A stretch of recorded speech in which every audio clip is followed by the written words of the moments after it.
The moment he said, take a 28% pay cut or leave, I didn't flinch. I didn't argue, didn't cry, didn't beg. I just looked at Kyle, all slick hair and inherited arrogant, and said, okay. Then I stood up, straightened my badge, and walked the hell out of the office I'd practically built from the ground up. 9 years. 9 years of duct taping their back-end systems together with chewing gum and policy updates, staying late to fix vendor syncs Kyle couldn't even pronounce, keeping the wheels turning while execs like him played weekend golf on company cards. And they thought I'd roll over because some nepotism golden boy wanted to make a splash in his first quarter. The silence after I left said more than anyone ever had to my face. No goodbyes, no thanks, not even a glance from HR when I dropped off my badge. Just one of the finance kids watching me go like he'd just seen a ghost. Not scared, just startled by the realization that something important was vanishing before his eyes. Before I go on, if you're into stories like this, the kind where the quiet ones hold the real power and don't need a megaphone to bring the house down, hit that like button and subscribe. 97% of people forget, but it genuinely helps the team keep these coming. Now, where was I? 9 years. I'd started as a contractor, temping through quarter-end chaos, and I never left. Not because I couldn't. Trust me, I had offers. But because I believed in the bones of the place. The work mattered once. And for a while, so did I. I was the glue between operations and our third-party vendors. You know those pipelines that send data to suppliers in real time? I wrote the damn process map for that. The automated renewal cycles? My hack. Because the last IT lead flaked and I refused to let 600 vendor contracts lapse overnight. But titles? Raises? Recognition? Nah, I was reliable, which in corporate language means invisible, but not disposable. Until someone dumber thinks you are. Kyle Sorens was that someone. He swaggered in like a CFO starter kit, all buzzwords and bro grit, the kind of guy who reads half a Harvard Business Review article and thinks he invented optimization.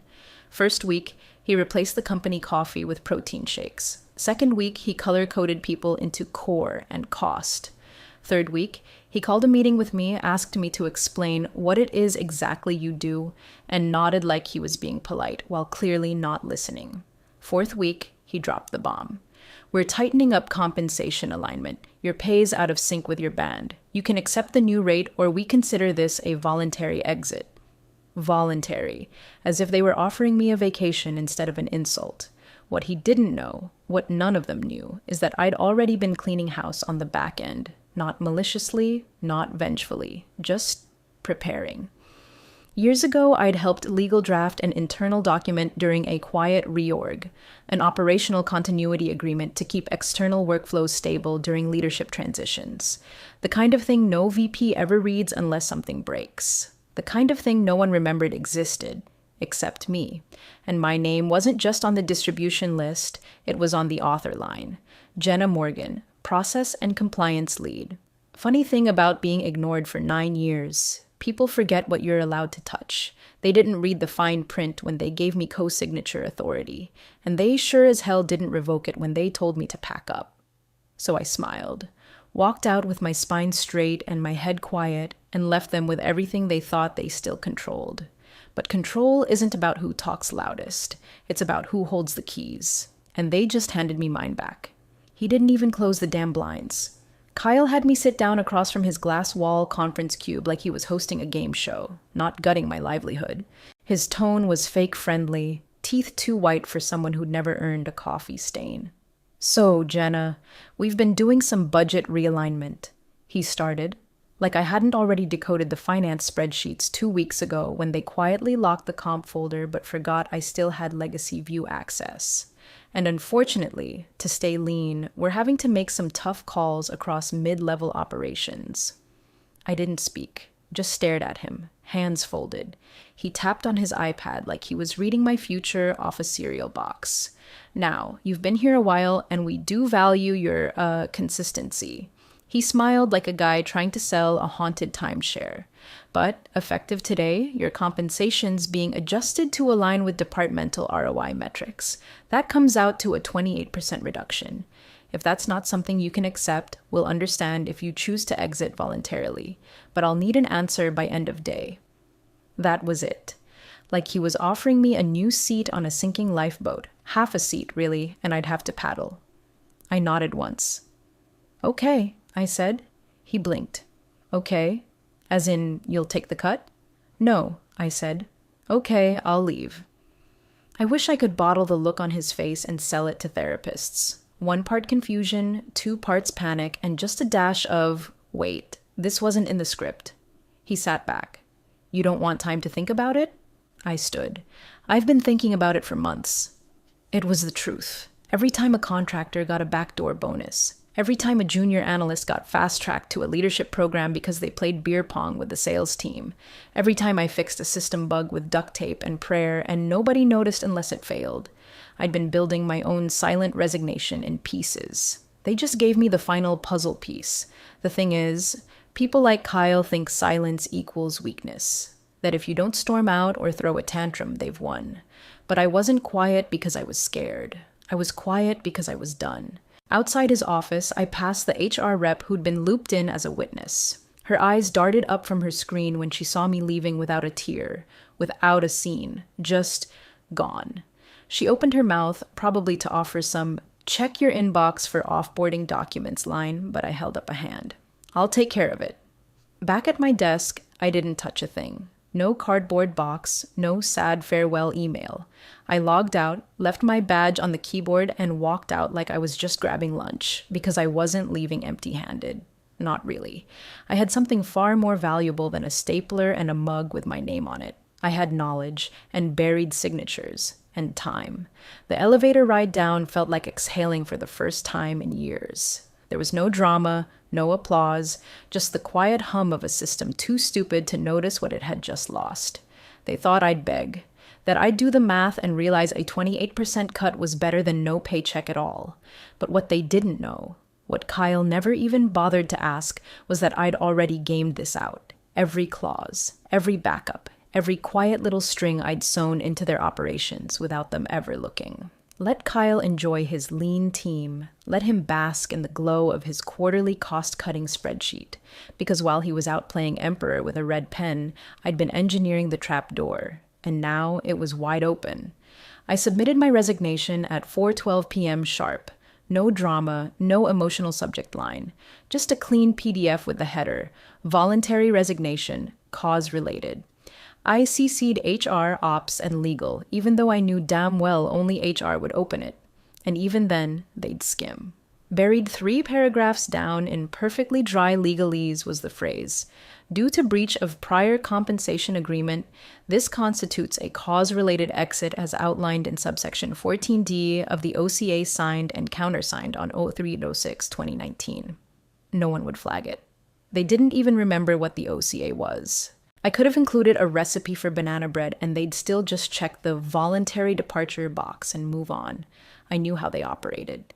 They were efficient in all the wrong ways. HR would log it, ping payroll, send out the templated "we're sorry to see you go" form, and drop it in the compliance folder where documents go to be forgotten. They never verified co-signed agreements unless someone screamed legal. And I didn't scream.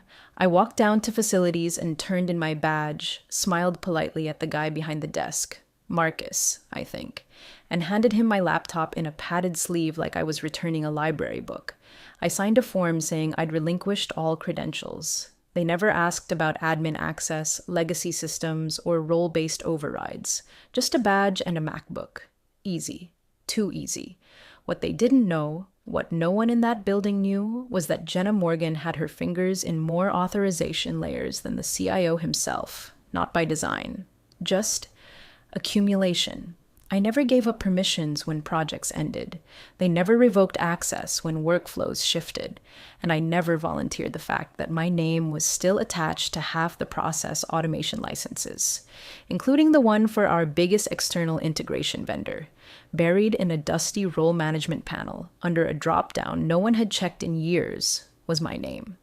Beside it, Operational Continuity Signatory, External Licensing Authority. Still active, still valid, still mine. I left it there. See, most people think power in a company lives in corner offices and C-suite calendars, but it doesn't. It lives in the overlooked systems, in quiet redundancies, in the tiny authorized by footnotes no one bothers to audit because Jenna's got it covered, because Jenna always does. I took one last walk through the lobby, not dramatic, just calm. The front desk girl waved, not realizing it was the last time. The elevator doors closed behind me with a soft thunk, like punctuation at the end of a long, silent sentence. Outside, the air felt cleaner. I drove home in silence. No music, no tears, just the ticking sound of a dashboard clock counting down to whatever would come next. Because while they were rushing to meet KPIs and celebrating cost cuts, I was walking away with a key they didn't even know they'd handed me. They thought they were trimming fat. What they cut was their spine. First thing I did when I got home, I changed into sweats, made a stiff pour of bourbon, and powered up the old ThinkPad I hadn't touched since the last time legal decided to get ahead of compliance by dragging me into a document drafting sprint with 3 days' notice and no thanks. I still had the folders. Of course I did. They called it hoarding. I called it insurance. I opened the archive labeled OCA Drafts Final Actually Final, Final 3. Anyone who's worked with legal knows the naming conventions are more art than science. But I knew what I was looking for. March 6th, 2019, mid-reorg chaos. The day I sat in a forgotten back office with the old general counsel, patching together a stopgap operational continuity agreement. Because our supply chain API vendor threatened to pull out if we didn't stabilize the executive sign-off flow. They didn't have the bandwidth, so I wrote the damn thing. And in that haze of late nights and microwave pad thai, I remember the GC leaning over and saying, "Stick your name on clause 14 for now. We'll revise later." They never did. The execs barely skimmed it. Legal signed, ops co-signed. And just like that, I became the unofficial gatekeeper for every third-party process integration the company used to fulfill its top-line contracts. I scrolled through the PDF until I hit it. Clause 14D, tucked between two innocuous statements about data escrow and failover timelines. Any amendments to or revocations of vendor licensing and external operational rights must receive co-signature from the original process compliance officer, Jenna Morgan, or an appointed successor. Absent such signature, said amendments will be considered void and non-binding. I sat back and exhaled slowly. Still there. Still binding. They gave me the pen. They never took it back. I had no illusions about what this meant. I wasn't looking for revenge. This wasn't about burning the place down. I'd spent too long keeping it from collapsing under its own weight. But facts were facts. They had just tried to renegotiate key vendor licenses without realizing they'd need my sign-off. If they'd even glanced at the original contract, they might have noticed the clause. But they didn't, because they never looked at anything I touched, unless it broke. And now? They were about to learn what happened when something I built suddenly went unsigned. I sipped my drink and leaned forward, pulling up a live dashboard from one of the vendor portals. My credentials still worked. Not shocking. Legacy permissions have a way of lingering when the person who built the bridge never took their name off the blueprints. System status, yellow. Pending signature renewal, Jenna Morgan. My inbox lit up with 2 messages, both automated. Vendor 1 requesting license co-signature renewal. Vendor 2 warning of an expiration within 5 business days. The clock had already started ticking. I didn't reply. I didn't touch a thing. Because the trap wasn't sprung by sabotage. It was sprung by silence. By doing exactly what they asked of me. Nothing. They cut me loose, thinking they were saving money. What they really did was cut the wire holding their entire pipeline together. 5 days after I walked out, the first email landed in my personal inbox at 6:42 a.m. Subject line: urgent. License sync failure. Integration halted. It was from one of our core vendors, the data exchange layer we use to sync order fulfillment with every damn supply chain node in our top 3 revenue regions. The email was polite. Corporate panic barely masked behind its opening line. We've experienced a failure to validate updated credentials for your operations environment. Our records indicate a required co-signature is missing. I didn't reply, just flagged it and opened a new folder, Fallout. By 9:13 a.m., 3 more came in. 2 vendors, 1 third-party compliance monitor. Subject lines varied, but the gist was identical. Failed integration handshakes, locked credential refreshes, and expiration countdowns tied to the one thing no one remembered existed: my damn signature. The fourth email was a gem. Attached was a PDF copy of the reauthorization form Kyle had submitted. Alone. No second signatory, no cross-check. He'd just slapped his name on it like the CEO of his own personal startup and expected the system to bend. Instead, the vendor's automated compliance filters spit it right back. Clause 14D, enforcement isn't optional. It's baked into their contract logic. No co-signature, no access, no access, no data sync, no data sync, no revenue stream. One vendor escalated with the subject line. Clarify, has Jenna Morgan been formally succeeded? I almost laughed. That word, succeeded, was doing heavy lifting. Because as far as the system was concerned, I wasn't gone. No revocation, no reassignment, just silence. Legally, I was still the gatekeeper, and silence doesn't authorize jack. By noon, I could practically hear the screaming through the VPN tunnel. I logged into the old admin panel, still live, still carrying my credentials, and checked the logs. Timestamps painted a beautiful little timeline. Monday, 10:01 a.m. Kyle Sorens initiates license refresh. 10:04 a.m., Kyle completes first stage approval. 10:05 a.m., system flags missing co-signature. 10:06 a.m., system queues process in hold state. 10:11 a.m., vendor receives partial handshake, kicks back rejection, then nothing. No escalation, no override.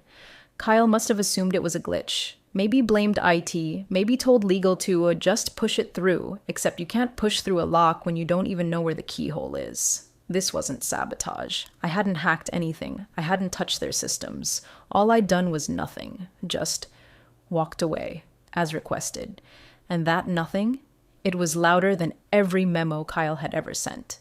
Around 2 p.m., my phone buzzed with a name I hadn't seen in years. Elise, the company's former general counsel. Retired now, smart as hell, meaner than a rattlesnake, and probably the only one who ever actually read the OCA. Her text was one line. Did they seriously forget 14D? I replied with a screenshot of the vendor error message. She sent back 3 laughing emojis. Then another message. Get popcorn. This is gonna be biblical. And that was the moment I felt it. Not joy, not triumph, not even spite. Just the slow, inevitable gravity of justice coming back around, like a tide rolling in after a long drought. Because this wasn't a revenge plot. This wasn't petty. This was compliance. Cold, clean, unstoppable. And they were about to learn what happens when you fire the one person who actually read the fine print. By Tuesday morning, the unraveling was no longer quiet. It was a symphony of slamming doors, panicked Zooms, and vendor escalation tickets hitting inboxes like hail. Kyle, brilliant, clueless Kyle, was pulled into an emergency vendor call at 9 a.m. sharp. I wasn't on it, obviously, but I heard about it through the back-channel grapevine of ex-colleagues who hadn't dared to delete my number. The call lasted 47 minutes. Multiple vendor reps, legal from both sides. 2 compliance officers from our largest logistics partner. Kyle apparently opened with his usual frat boy charm, tried to smooth it over with words like alignment and restructure. That lasted all of 5 minutes until the compliance lead from vendor 3 cut him off with, "We don't care about your org chart. We care about the missing signature tied to the OCA contract renewal. You are not authorized to renew licensing alone." Silence. One of the reps then apparently asked, flat out, "Has Jenna Morgan been replaced as co-signatory under clause 14D?" And Kyle, bless him, asked, "What clause?" That was the moment everything fractured. Legal scrambled. You could practically smell the panic wafting from their inboxes. Someone in contracts must have unearthed the document finally, because by noon, they started calling it an internal oversight and asking vendors to allow for a brief procedural correction. But vendors don't gamble mid-quarter, especially not with million-dollar SLA penalties on the line. By 3 p.m., internal systems started locking down. Logistics stalled. Partner data flows went dark. Forecasting models collapsed because the inputs were gone. Procurement sent an all-staff note asking departments to pause discretionary purchasing, which was code for "we can't reconcile our supply chain and finance is currently curled up in a fetal position." That's when I got the message. Unknown number. I recognized the typing style instantly. Donnie, one of the junior legal associates I used to coach through vendor compliance hell 3 years back. Smart kid, good instincts. Her text, "Please be honest, did you trigger this?" I stared at the message for a long second, then typed my reply, "No, because I didn't." Not a finger lifted, not a wire cut, not a password reset or a phantom login. All I did was walk away, as instructed. All I did was let the silence echo. She replied a minute later, "Then why is it all falling apart?" I didn't answer that one. Temptation buzzed in my blood like static. I could have screenshotted vendor logs, circled Kyle's unauthorized attempt like a high school teacher grading with red ink. I could have posted 14 days as a LinkedIn status and watched the company implode in real time. Hell, I could have responded to Danny with a laughing gif and the words, "Guess who still had the keys?" But I didn't, because this wasn't about the flex. It wasn't about glory or revenge or showing off receipts. It was about letting the structure speak for itself, letting the absence ring louder than any speech. They wanted me gone. Fine. But they forgot to close the loop. They forgot who was holding the loop in the first place, and now they were learning painfully, publicly, that when you rip out a pillar without checking the foundation, you don't get savings. You get collapse. The board met that Thursday at 7:30 a.m., earlier than usual, which meant one thing. Something had gone catastrophically sideways. The agenda was marked Private Session, Legal and Ops Briefing, which usually translated to someone's about to get sacrificed and everyone else wants to be out of the splash zone. Inside that glass tomb of a conference room, half the board dialed in from vacation homes and yacht decks, squinting at screens with choppy Wi-Fi and bad attitudes. The others sat around the table in creased suits and coffee-fueled anxiety. Kyle, from what I heard, was already sweating before legal even began. It started like most damage control meetings, politely, nervously. The general counsel, a man named Trent, who once called me indispensable, then promptly forgot I existed, opened a thick folder and laid out the facts in his trademark tight-jawed delivery. Over the past 72 hours, multiple external process vendors have either revoked or suspended their integration licenses with us, citing incomplete or unauthorized renewal signatures. This disruption is currently halting 6 of our 9 core operational flows. Legal review has identified the root cause. He paused. As the improper invocation of Clause 14 of the Operational Continuity Agreement. This clause stipulates that any amendments to vendor licensing must be co-signed by the original process compliance officer, in this case, Jenna Morgan, or a formally designated successor. He let the sentence breathe. You could almost hear the caffeine settle in the room. Kyle, ever the tactician, tried to jump in. We thought she'd been off-boarded cleanly. HR ran the checklist, all credentials revoked, laptop returned. Trent didn't even blink. Credentials were irrelevant. Her authority was rooted in contract law. That power lives in the paper, not the badge. Then came the nail. Trent pulled out a single-page document. Additionally, we reviewed her formal resignation. Under exit notes, she cited her departure as cause-related under the breach of Clause 14D, which, he glanced around the room, renders her exit, by default, a contractual alert. He read aloud, word for word. Employee departs under Clause 14D condition, breach of operational continuity via unreciprocated compensation adjustment without legal revocation of signatory authority. Silence. Not a polite one. A real, thick, air-splitting silence. The kind that settles in when people realize they haven't just made a mistake. They've pulled the pin, handed the grenade to someone else, and told them to go clean the windows. The CEO, a man named Larry who'd spent the last 6 months chasing Series E funding like a golden retriever after a Tesla, leaned forward, pale. He looked down the table at Kyle, his voice barely audible. "You let her quit?" Kyle opened his mouth, then closed it again. Words abandoned him, for once. Larry didn't yell. He didn't throw anything. He just slumped back in his chair and pressed both hands over his face like he was trying to physically hold his brain inside his skull. Because now he knew. They hadn't just lost an operations lead. They'd walked her to the door, handed her the keys to the vault, and told her to lock it behind her on the way out. And she had. Not out of spite, not even for power, but because she followed the rules they didn't think applied to her. The one person they all underestimated had written the clause, enforced it, and walked away under its full protection. One board member reportedly murmured, "How the hell did we miss this?" Another replied, "Because we didn't ask who wrote it, we just signed it." And that, right there, was the collapse. Not in flames, not in a headline, but in the quiet collective realization that they hadn't just made a tactical error. They'd dismantled their own spine, and now the whole machine was seizing. The statement hit the company's homepage Friday morning like wet cardboard. Due to evolving vendor strategies and alignment initiatives, certain service transitions may temporarily affect operational continuity.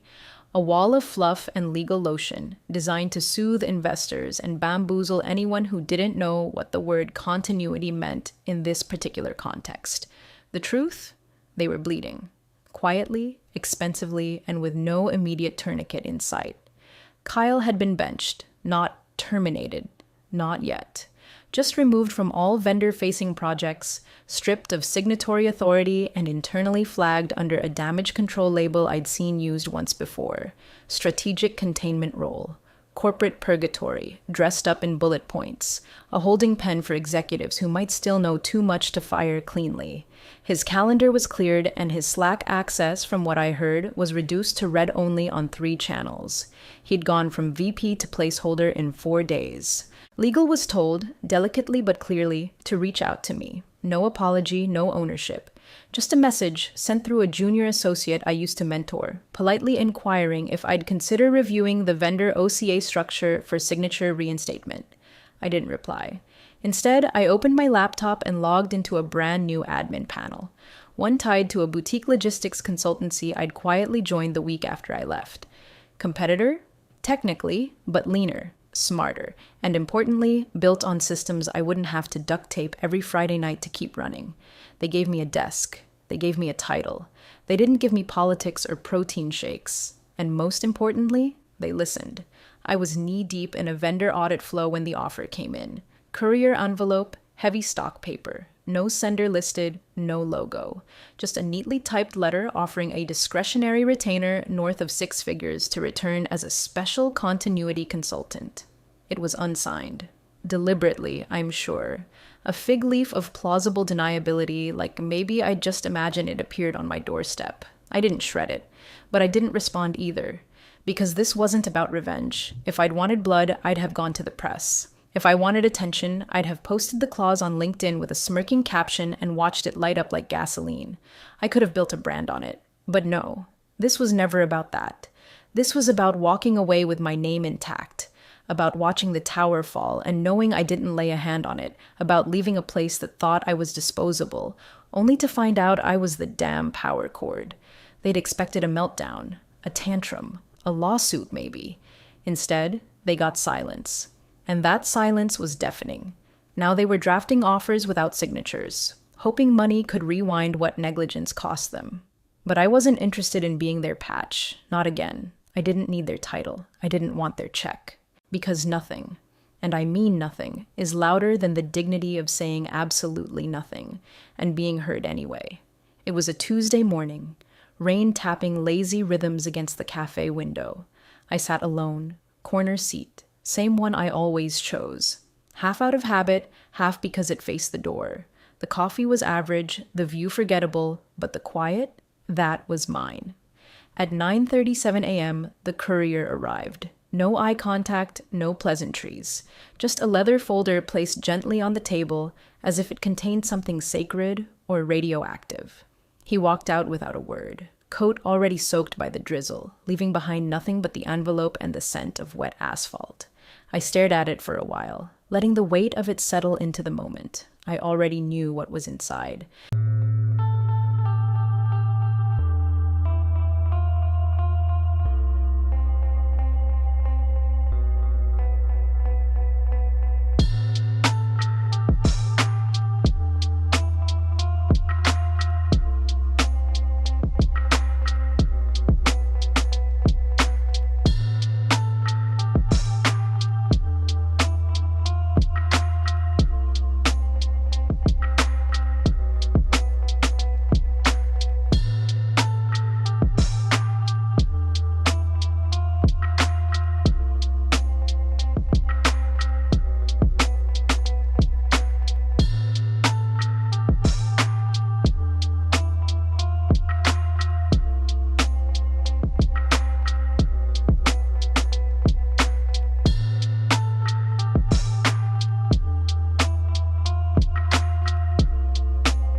Not because someone told me no one had dared to call, but because timing has a way of confirming what people won't say aloud. When I finally cracked the seal, it was exactly what I expected. Board meeting minutes, confidential, stamped, numbered, buried inside a single paragraph under General Counsel Summary Emergency Session. Acknowledged critical loss due to oversight of Clause 14D. Immediate review of legacy operational agreements to be undertaken. Strategic restructuring necessary to restore vendor confidence. Recommendation to establish a compliance advisory role moving forward. Scope under discussion. It was clinical, bloodless, the kind of language used when people are trying to make disasters sound like strategy. But that line meant everything. Acknowledged critical loss due to oversight of Clause 14D. Not unexpected setback, not employee transition challenge, not even procedural misstep. Loss. They didn't name me, didn't have to. The clause was me. I closed the folder slowly, folded the page like a letter I'd written to myself years ago, and slid it into my bag. No photos, no calls, just the soft creak of leather as I zipped it shut. Outside, a new courier was arriving, this one for a couple across the room. Life continued. People drank their coffee, phones buzzed, the world didn't stop. But mine shifted, because in the end, I didn't need revenge. I didn't need headlines or apologies or some performative offer of return. I didn't even need them to know how close they'd come to collapse. They knew enough. They knew they'd fired the wrong person, that they'd rewritten the org chart and in doing so, quietly deleted the one signature they couldn't afford to lose. And now? Now they were rebuilding. Scrambling, quietly acknowledging what none of them said in public, that sometimes the quiet ones aren't just part of the system. We are the system. I sipped my coffee, tucked the envelope deeper into my bag, and smiled faintly. Turns out, the signature they erased was the one they needed most.